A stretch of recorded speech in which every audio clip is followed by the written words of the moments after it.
unapotaka kumfuata Yesu mwanangu, usisubiri kwanza uanze kuacha kuvuta sigara kwanza, uanze kuacha kunywa pombe, kuvuta pombe, kunywa pombe.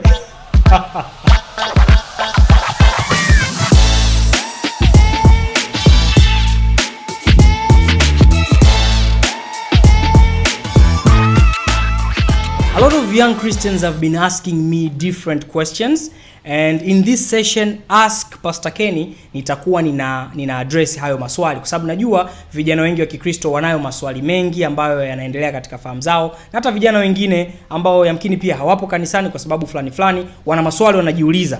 Kwa hii ni platform muhimu kabisa ambao nitakuwa ninayajibu maswali hayo. Kwa usiache kuuliza maswali mbalimbali kwenye comment section na kadri unavyoendelea kufuatilia vipindi hivi. So leo nina swali moja ambalo nitakuwa naliaddress. Kuna watu wamekuwa kiniuliza, vijana wanasema unajua pastor, kweli bwana unatuambia habari za Yesu, umetuhubiria nini fresh, tunaona kabisa sisi tunataka kumfuata Yesu, lakini nikijicheki maisha yangu, nikiona mambo yangu yanavyoendelea, naona kama bado mwanangu sijamaliza ujana.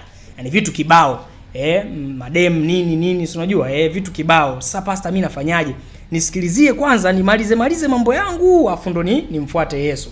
Sasa najua swali kama hilo hata wewe unaweza kuwa uko nalo leo, unasema mimi sitaki kumzingua Yesu, yani sitaki kuenda ile kama na zingua, yani leo nipo kesho sipo. Mimi nataka nikimaanisha nimemaanisha, nimeingia mazima. Sasa ni hivi, Yesu hataki watu ambao wamejipanga, yani kwamba umejishughulikia mwenyewe, umefanya mambo yako, umeacha ndo uamue kumfuata. Unapoamua kumfuata ni swala la maamuzi ya ndani, then hayo ambayo yanaendelea katika maisha yako yeye atayashughulikia. Yesu anasema, njooni kwangu ninyi nyote msumbukao na kulemewa na mizigo, nami nitawapumzisha. Kwa mwenye kazi ya kupumzisha watu ni Yesu, sio wewe kwanza ujishughulikie, ujitengeneze. Yesu yuko kwa ajili ya kushughulikia hayo ambayo wewe unayaona huyawezi kuyashughulikia au ambao unafikiri kwamba bado yanakusumbua. Kwa usifanye hiyo kama excuse kwamba pastor, unajua mimi bado kuna mambo kwanza nataka niweke sawa nini, labda nikioa ni fresh, yani mambo yatakuwa fresh.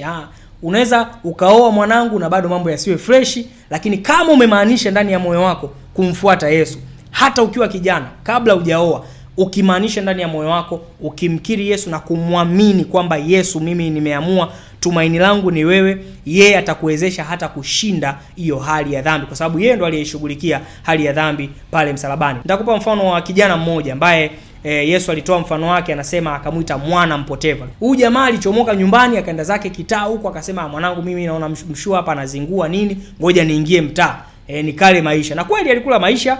Biblia inaandika, anasema Yesu anatoa mfano ule, anasema kwamba akatapanya mali kwa kila aina ya anasa, kama ni wanawake kama ni nini, lakini mwisho wa siku akaona mwanangu hapa mbona kama stoboi. Kwa siku alipofanya maamuzi ya kurudi nyumbani kwao, alirudi akiwa kama alivyo, na baba yake alimpokea. Ukisoma kwenye hiyo sura ya 15 mistari ya mwisho pale, hiyo habari inapoisha, Yesu anasema kwenye mfano ule, anasema yule baba anamwambia mtoto yule mkubwa, baada ya kuwa amelalamika kwamba sijui huyu mdogo aliondoka amezingua, mimi niko hapa siku zote. Mzee akamwambia, sikiliza kijana, huyu mdogo wako alikuwa amekufa, sasa amefufuka. Alikuwa amepotea, sasa amepatikana.